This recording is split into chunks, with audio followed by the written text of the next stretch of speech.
दोस्तों क्या आप थंबनेल एंड टाइटल देखकर इस वीडियो पर आए हो तो सही आए हो, क्योंकि आज के इस वीडियो में हम बात करने वाले हैं हमारे एक्स प्रेसिडेंट एपीजे अब्दुल कलाम के बारे में। दोस्तों आपने सुना होगा कि अगर आप अब्दुल कलाम के सिद्धांतों को अपनी लाइफ में इम्प्लीमेंट करें तो आपकी लाइफ पूरी तरह से बदल सकती है। सो वीडियो को लास्ट तक देखते रहना, क्या पता यही वीडियो आपके लिए लाइफ चेंजिंग साबित हो। So let start the journey of our ex president and known by missile man APJ Abdul Kalam. If you want to shine like sun, first burn like सन।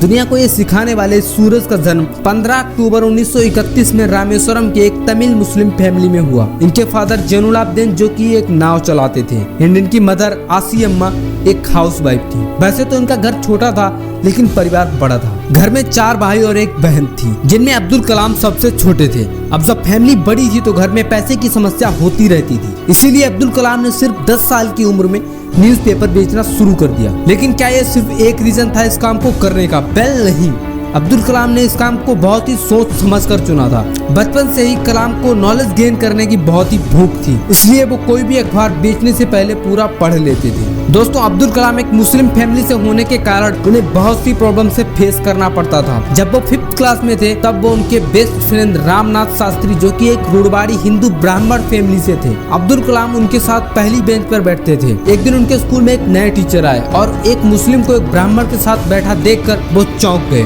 उन्हें दोनों का साथ बैठना पसंद नहीं था और उन्होंने अब्दुल कलाम को लास्ट बेंच पर बैठा दिया। लेकिन क्या उनका लास्ट बेंच पर बैठना उन्हें जिंदगी में पीछे छोड़ने वाला था? ओबियसली नहीं, क्योंकि उन्होंने ये ठान ली थी कि उस बेंच पर ही बैठकर वो दुनिया को बदल कर दिखाएंगे। और शायद इसीलिए वो हमेशा कहते थे the best brains of the nation में actually be found on the last benches of classroom. दोस्तों अब्दुल कलाम ने उसी लास्ट बेंच पर बैठकर फाइटर पायलट बनने का एक गोल बनाया था, और एक गोल बना था उनके गुरु की वजह से।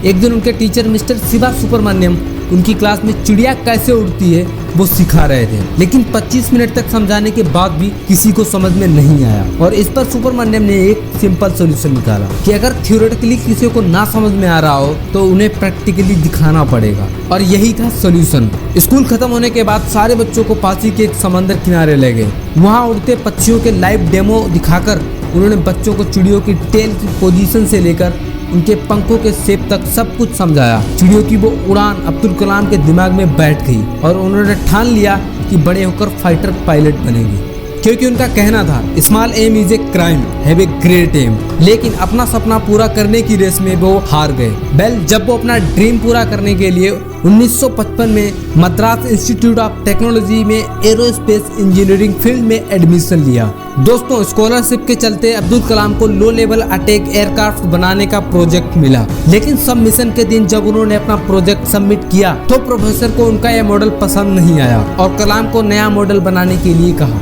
अब नया प्रोजेक्ट बनाने के लिए कलाम ने प्रोफेसर से 1 महीने का टाइम मांगा, लेकिन उन्हें सिर्फ 3 दिन का टाइम मिला, क्योंकि प्रोफेसर को पता था कि 3 दिन में नया प्रोजेक्ट बनाना इम्पॉसिबल है। लेकिन अब्दुल कलाम ने स्कॉलरशिप छूट जाने के डर से 3 दिन में लगातार बिना सोए नया प्रोजेक्ट कंप्लीट कर दिया। एंड इस इंसिडेंट से कलाम को एक बात समझ में आई, to succeed in your mission you must have single minded devotion to your goal. दोस्तों 1958 में defence research and development organisation को ज्वाइन कर लिया। DRDO ज्वाइन करने के कुछ साल बाद उन्हें विक्रम साराभाई जी के Indian national committee for space research INCOSPAR में प्रमोट कर दिया गया, जहां पर उनका पहला मिशन था इंडिया में पहले रॉकेट की उड़ान भरना, क्योंकि उनका मानना था the country doesn't deserve anything less than success from us.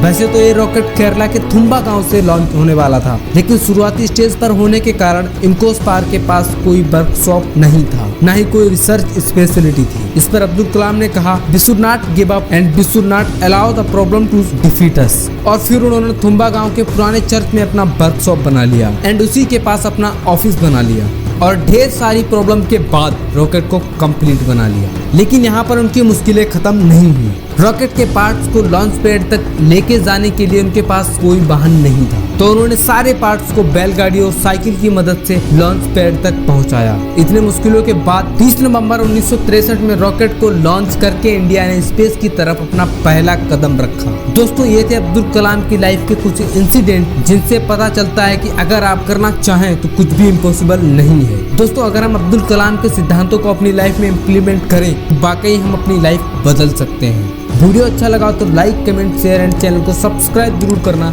And thanks for watching this video.